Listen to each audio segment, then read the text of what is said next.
النساء آیات 116 تا 122۔ بے شک اللہ اس کو نہیں بخشے گا کہ اس کا شریک ٹھہرایا جائے، اور اس کے سوا دوسرے گناہوں کو بخش دے گا جس کے لیے چاہے گا، اور جس نے اللہ کا شریک ٹھہرایا وہ بہک کر بہت دور جا پڑا۔ وہ اللہ کو چھوڑ کر پکارتے ہیں دیویوں کو، اور وہ پکارتے ہیں سرکش شیطانوں کو۔ اس پر اللہ نے لعنت کی ہے، اور شیطان نے کہا تھا کہ میں تیرے بندوں میں سے ایک مقرر حصہ لے کر رہوں گا، میں ان کو بہکاؤں گا اور ان کو امیدیں دلاؤں گا، اور ان کو سجھاؤں گا تو وہ چوپایوں کے کان کاٹیں گے، اور ان کو سجھاؤں گا تو وہ اللہ کی بناوٹ کو بدلیں گے۔ اور جو شخص اللہ کے سوا شیطان کو اپنا دوست بنائے تو وہ کھلے ہوئے نقصان میں پڑ گیا۔ وہ ان کو وعدہ دیتا ہے اور ان کو امیدیں دلاتا ہے، اور شیطان کے تمام وعدے فریب کے سوا اور کچھ نہیں۔ ایسے لوگوں کا ٹھکانہ جہنم ہے، اور وہ اس سے بچنے کی کوئی راہ نہ پائیں گے۔ اور جو لوگ ایمان لائے اور انہوں نے نیک کام کیے، ان کو ہم ایسے باغوں میں داخل کریں گے جن کے نیچے نہریں جاری ہوں گی۔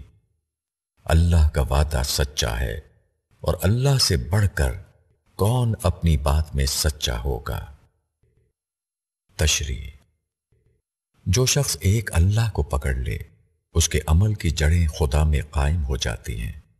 اس سے وقتی لغزش بھی ہوتی ہے، مگر اس کے بعد جب وہ پلٹتا ہے تو دوبارہ وہ حقیقی سرے کو پا لیتا ہے۔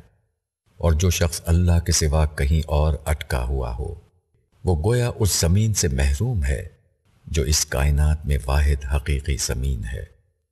بظاہر اگر وہ کوئی اچھا عمل کرے تب بھی وہ خدا کے سرچشمے سے نکلا ہوا عمل نہیں ہوتا، بلکہ وہ ایک اوپری عمل ہوتا ہے جو معمولی جھٹکا لگتے ہی باطل ثابت ہو جاتا ہے۔ یہی وجہ ہے کہ توحید کے ساتھ کیا ہوا عمل آخرت میں اپنا نتیجہ دکھاتا ہے، اور شرک کے ساتھ کیا ہوا عمل اسی دنیا میں برباد ہو کر رہ جاتا ہے، وہ آخرت تک نہیں پہنچتا۔ اس دنیا میں آدمی کا اصلی مقابلہ شیطان سے ہے، تاہم شیطان کے پاس کوئی طاقت نہیں۔ وہ اتنا ہی کر سکتا ہے کہ آدمی کو لفظی وعدوں کا فریب دے اور فرضی تمناؤں میں الجھائے، اور اس طرح لوگوں کو حق سے دور کر دے۔ شیطان کی گمراہی کی دو خاص صورتیں ہیں، ایک توہم پرستی اور دوسرے خدا کی تخلیق میں فرق کرنا۔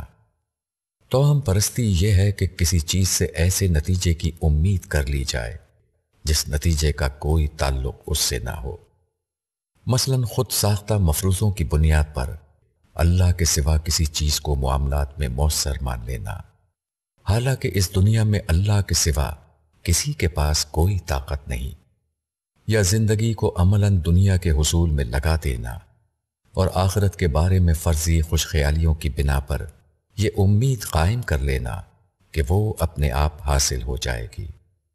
شیطان کے بہکاوے کا دوسرا طریقہ اللہ کے بتائے ہوئے نقشے کو بدلنا ہے۔ خدا نے انسان کو اس فطرت پر پیدا کیا ہے کہ وہ اپنی تمام توجہ کو اللہ کی طرف لگائے۔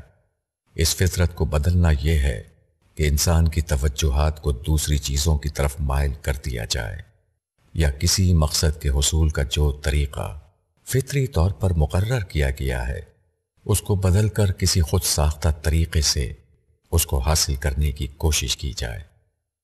کائنات کے خدائی نقشے کی مطابقت میں انسان کو جس طرح رہنا چاہیے اس نقشے کو تلپٹ کر دیا جائے۔